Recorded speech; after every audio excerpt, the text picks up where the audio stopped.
अस्सलाम वालेकुम, मैं हूं doctor Sadia Alvi and welcome to my channel. आज हम बात करेंगे कि प्रेगनेंसी के दौरान ब्रेस्ट का जो मसाज है वो करना क्यों ज़रूरी है और इसके आपको क्या क्या बेनिफिट्स जो है वो मिलेंगे। ब्रेस्ट का जो मसाज है ये आप छठे महीने के बाद जो है वो आप कर सकती हैं। ब्रेस्ट मसाज करने के लिए सबसे पहले जो ऑयल आप यूज़ कर सकती हैं वो है नारियल का तेल।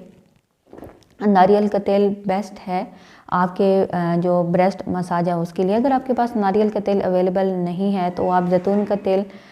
भी आप यूज़ जो है वो कर सकती हैं। नारियल के तेल के अंदर क्योंकि विटामिन ई काफ़ी ज़्यादा मिकदार में पाया जाता है जो कि आपकी ब्रेस्ट की स्किन को हील करता है, उन्हें खूबसूरत बनाता है और उनकी जो है वो दिलकशी में इजाफा करता है। ब्रेस्ट मसाज प्रेगनेंसी में कैसे आपने करना है। ब्रेस्ट का मसाज आपने सर्कुलर मोशन में करना है, नीचे से ऊपर की तरफ करना है ताकि आपके ब्रेस्ट जो है वो ऊपर की तरफ थोड़े उठे, बहुत ज़्यादा नीचे ना लटक जाएं। जब आप नीचे से ऊपर की तरफ इस तरह मसाज करती हैं तो आपके जो ब्रेस्ट हैं वो लटकते नहीं हैं, उनमें ढीलापन नहीं आता, उनमें सख्ती रहती है और वो अच्छी शेप के बन जाते हैं। प्रेगनेंसी में ब्रेस्ट का मसाज करने से आपकी जो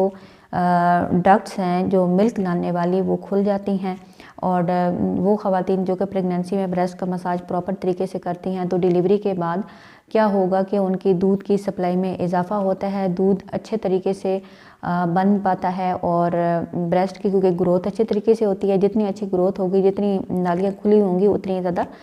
जो मिल्क है वो आपकी ब्रेस्ट में जमा होगा और फिर आपको डिलीवरी के बाद दूध की कमी का जो सामना है वो नहीं करना पड़ेगा।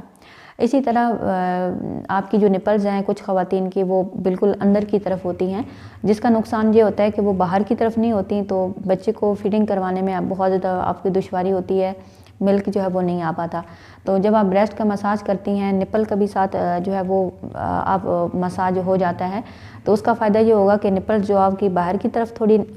हो जाएंगी और इस तरह आपको बच्चे को दूध पिलाने में भी जो है वो आसानी होगी। और बहुत सारी जो ख़वातीन हैं क्योंकि बच्चे को दूध पिलाना उनके लिए काफ़ी मुश्किल होता है क्योंकि ब्रेस्ट के साथ बच्चे का जब मुंह टच होता है तो आपको थोड़ा अजीब सी फीलिंग होती है, गुदगुदी होती है, जिसकी वजह से आप ज़रा कंफर्टेबल कंडीशन में बच्चे को दूध नहीं पिला सकते। तो जब पहले से आप थोड़ा ब्रेस्ट का मसाज करेंगी, आपके जो ब्रेस्ट हैं वो थोड़े आदी हो जाएंगे तो बच्चे को दूध पिलाने में आपको काफ़ी ज़्यादा जो परेशानी है उसका जो है वो सामना नहीं करना पड़ेगा और दूध की जो नालियाँ हैं जो डक्ट्स है वो खुल जाएंगी और इसके अलावा आपकी तबीयत में भी एक अच्छापन फील होगा और आप अपने आप को फ्रेश और हैप्पी जो है वो फील करेंगी।